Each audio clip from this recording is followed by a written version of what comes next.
안녕하세요. 결혼한 지 2년 차인 30대 여성입니다. 아들만 귀하고 며느리는 그런 아들 발톱에 때만도 못하다고 생각하시는 저희 어머님 이야기 좀 해볼까 해서 찾아왔습니다. 남편하고는 사회생활을 하며 알게 되었다가 본격적으로 연애를 시작한 건 제 나이 30대였어요. 특별한 계기가 있었던 건 아닌데 언젠가부터 남편이 조금씩 다가왔고 저도 그런 남편을 밀어내지 않았거든요. 그렇게 연애를 시작한 저희는 이후로 사소한 다툼 한 번 없이 만남을 이어갔습니다. 그래서 막연하게나마 결혼을 하게 된다면 이 사람이랑 하겠다 싶기도 했네요. 그리고 아닌 게 아니라 개나리 피던 봄날 저는 남편에게 정식으로 프로포즈를 받았고 그렇게 저희는 부부의연을 맺기로 했죠. 사실 이런 말을 제가 직접 한다는 게 소위 모양 빠져 보이지만 여러 가지 조건을 놓고 봤을 때 다들 제가 믿지는 결혼이라고 했습니다. 학벌이나 회사가 한 사람의 전부는 아니지만 그래도 제가 더 좋은 학교를 나와 좋은 회사를 다니고 있었으니 많은 사람들이 제가 손해라고 생각하는 것 같았죠. 게다가 솔직히 말하자면 경제적인 부분도 차이가 컸어요. 제가 얼마나 대단한 집딸은 아니었어도 노후 준비 짱짱하게 되어 계신 친정부모님은 제가 직장 생활을 하는 동안에도 제가 괜찮다 해도 용돈을 챙겨주실 정도로 여유가 있으셨고 제가 30이 되던 해에는 생일 선물이라며 제 명의로 아파트도 해주셨거든요. 물론 연애하는 동안에는 그래도 이런 이야기까진 남편에게 한 적이 없었기 때문에 남편이 이런 조건 때문에 저랑 결혼했다는 생각은 하지 않습니다. 그렇게 믿고 싶은 게 진심이기도 하고요. 아무튼 이런 저희 부모님과 달리 시부모님은 노후 준비는커녕 그달 나라에서 나오는 연금과 남편이 보태드리는 얼마의 돈으로 살림살이를 빠듯하게 꾸려나가고 계신 눈치였습니다. 그러니 저희 친정에서도 까놓고 말해서 쌍수 들고 환영하는 결혼은 아니었네요. 친정어머니께선 저에게 다시 생각해보란 말씀도 몇 번이나 하셨고 평소엔 술을 입에도 안 대시는 친정아버지가 새벽에 혼자 깊은 한숨을 내쉬시며 술을 드시는 일도 있었을 정도니까요. 그런데도 그땐 정말 제 눈에 뭐라도 씌었던 건지 죄송한 마음과는 별개로 남편과 결혼은 꼭 하고 싶었어요. 결혼해서 잘 사는 모습만 보여드리면 다 용서해 주실 거라고 오히려 그땐 반대하신 걸 미안해하게 되실지도 모른다고 나름대로 그런 희망을 갖고 말이죠. 결혼할 때 시댁에서는 현금 3천을 저희 친정에서는 1억을 해주셨습니다. 저는 이미 받은 집이 있었기에 1억은 정말이지 받고 싶지 않았습니다만 친정 부모님은 오히려 더 해주지 못해 미안하다 하시며 살다가 힘들면 그때그때 또 이야기해라 그러면 또 줄게 하셨는데 옆에 있던 남편도 몇 번이나 죄송하고 감사하다며 허리 숙여 인사를 하더라고요. 생색을 낸다거나 유세를 부리고 싶은 건 결코 아니었지만 그래도 남편이 고마운 마음을 그렇게라도 표현해주니 기분이 나쁘진 않았던 게 사실입니다. 하지만 시부모님이 보여주신 반응은 정말이지 뜻밖이었어요. 솔직히 말해서 제가 어디 내놓으라 하는 1등 신부감까지는 아니라고 해도 타박을 들을 정도는 아니라고 생각했거든요.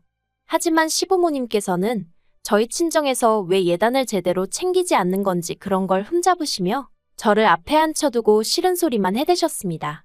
특히나 어머님께서는 그 1억이 막말로 당신 쓰라고 해주는 돈도 아니고 딸인 저 편하라고 주는 거 아니냐 하시며 그럼 그건 그거고 예단은 예단이지 하시면서 당신은 그래도 명품백 하나는 받아야 마음이 풀리겠다 그런 말씀을 대놓고 하시대요. 물론 해드리진 않았습니다. 친정에 말을 전했다면 당연히 해드리라고 하셨을지도 모르겠습니다만 그렇게까지 하고 싶지 않았거든요.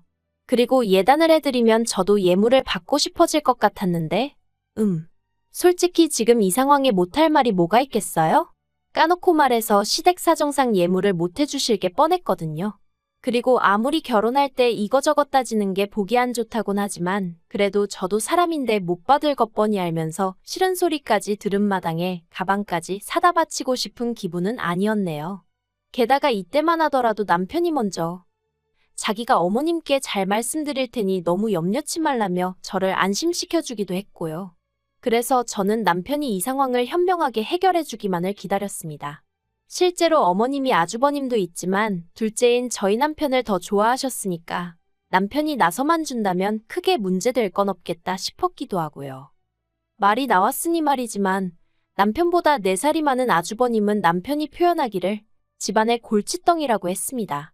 어려서부터 한탕주의라고 하나요? 대박 한 번이면 인생 역전이다 그 소리를 해대며 어디 한 곳에 제대로 정착하지를 못하는 성격이라 했거든요. 그리고 실제로 그런 성격 때문인지 아주버님은 대학교를 졸업한 이후로 그 어느 회사도 1년 이상 진득하게 다녀본 적이 없다고 들었습니다. 결혼한 형님과도 사귄 지 2달 만에 형님이 임신을 하면서 어쩔 수 없이 식을 올렸다고 했고요. 그리고 상황이 이렇다 보니 어머님께선 아주버님은 아픈 손가락, 남편은 유일한 이막모 그런 식으로 대하셨죠. 그리고 저는 어머님이 그토록 둘째인 저희 남편을 사랑하고 아끼시는 만큼 저 또한 그렇게 대해주실 줄 알았습니다. 그토록 소중한 아들이 사랑하는 여자라 하니 분명 그렇게 대해주시리라 믿었죠. 하지만 그건 말 그대로 떡줄 사람은 생각도 않는데 김칫국을 마시는 거나 다름이 없었습니다. 지금 돌이켜 생각해보면 어머님은 저를 당신이 사랑하는 아들을 훔쳐간 여자 정도로만 생각하셨던 것 같아요. 처음에 시댁에 인사를 드리러 갔을 때였습니다. 담담한 표정의 말수가 적으셨던 아버님에 비해 어머님은 얼굴색이 조금은 상기되어 있었고 목소리가 크시더라고요. 그리고 무엇보다도 저에게는 별 관심이 없으셨던 반면 남편한테선 눈을 떼지 못하셨어요. 우리 아들 타지에서 고생이 많다. 먹을 건 잘 먹고 다니냐? 그래도 그때만 하더라도 다른 엄마들이 그러하듯 어머님도 당신 아들이니 좋아서 저러시겠지 하고는 어머님의 말씀이나 행동에 그다지 큰 의미를 두진 않았습니다. 하지만 어머님이 식사를 차려주셨을 때 그때 이게 맞나 하는 생각을 처음 했던 것 같아요. 어머님께서는 아들 온다며 이때도 며느리감을 데려온다고 해서 라던가 그런 말씀은 쏙 빼고 오로지 아들 온다고 해서 라고만 표현하시더라고요. 별거 아닌 것 같지만 좀 서운했던 게 사실이에요. 아무튼 아들 온다고 해서 삼계탕을 끓였다 하셨는데 남편 밥그릇에는 닭고기가 아주 무슨 산처럼 쌓여있는 반면 제 거에는 시로라기처럼 얇게 찢어진 닭고기가 들어있는 게 황당하더라고요. 그래서 남편한테 원래 닭고기를 좋아해? 어머님이 오빠 건 엄청 신경 써주셨네 하고 웃었습니다. 나름대로 뼈있는 말 한마디 해본 거죠. 그랬더니 그제서야 남편이 자기 그릇 제 그릇 번갈아 한 번씩 보더니 어머님더러 왜 이렇게 푸셨어요 하고는 자기 고기를 저한테 골라서 덜어주대요. 그러자 어머님께서 저더러 식탐 있냐면서 그렇게 먹으면 살찐다나요?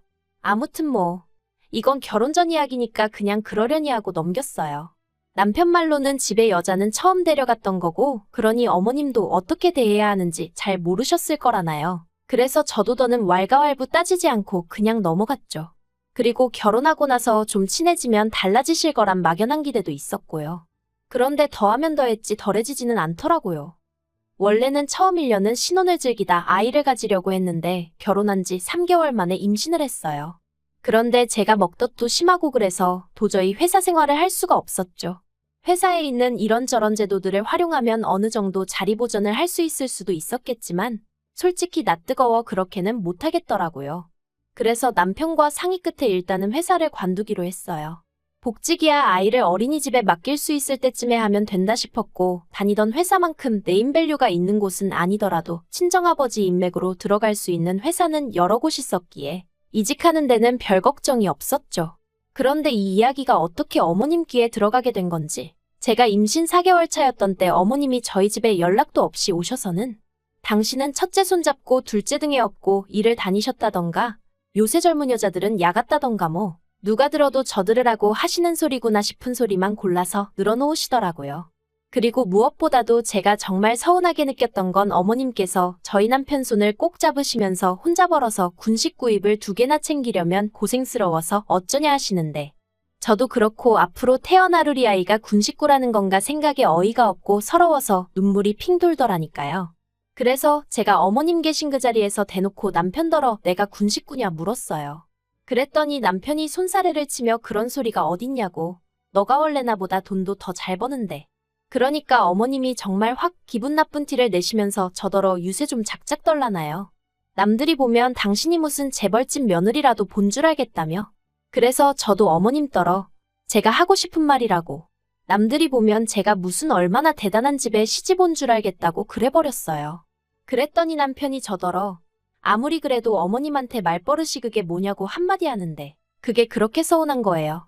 그리고 어머님은 남편의 그 한마디에 의기양양해지셔서는 그때부터 저에게 아주 못됐느니 심보가 고약하니 어쩌니 막말을 퍼부으셨고요. 게다가 그뿐만이 아니었어요. 임신한 지 8개월 차 되던 때 한동안 연락 없이 지내던 어머님께서 웬일로 저희 집에 오셨습니다.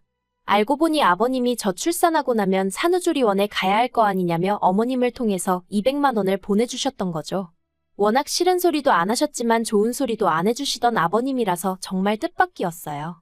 그런데 어머님은 아버님이 주라는 돈은 안 주시고 계속 이상한 말씀만 하셨습니다. 옛날에는 산후조리원이 어디 있었냐면서 애 낳고 다음 날이면 자리 털고 일어나서 집안일하고 나가서 돈 벌고 그랬다고.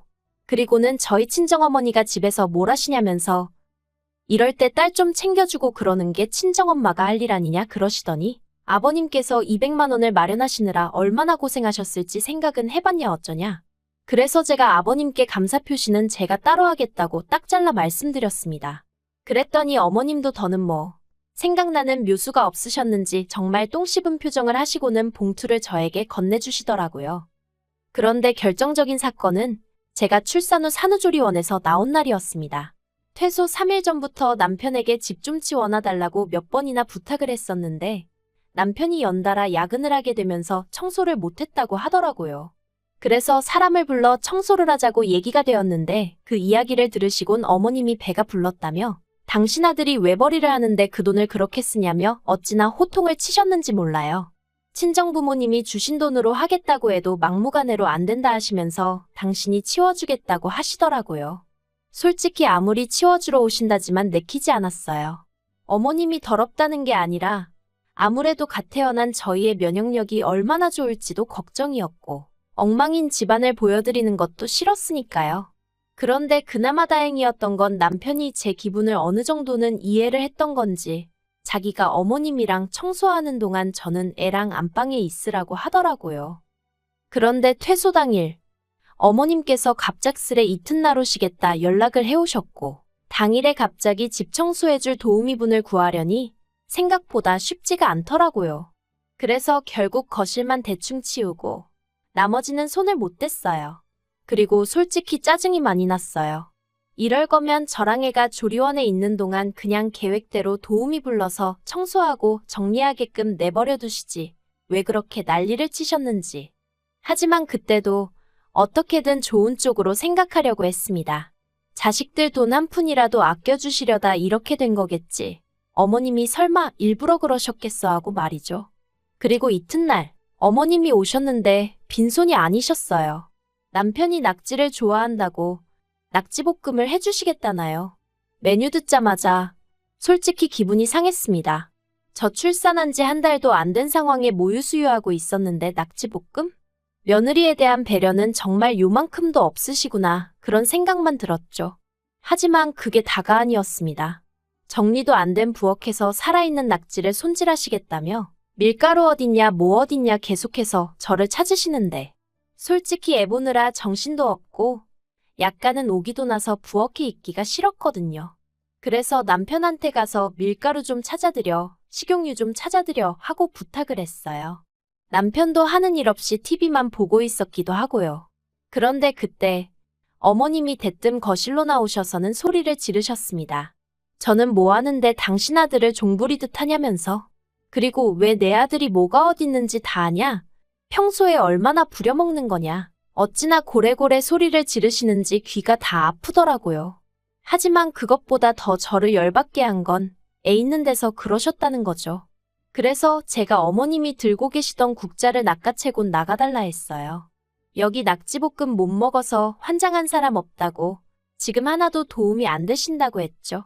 그랬더니 남편이 저더러 너 왜 그래 그러는데 여기 내 집인데 내가 그런 소리도 못하냐고 소리를 질렀습니다. 그리고는 어머님한테 앞으로 이렇게 찾아오지 마시라고도 했어요. 억지 쓰시는 것도 한두 번이지 이제 더는 못 받아들인다고요.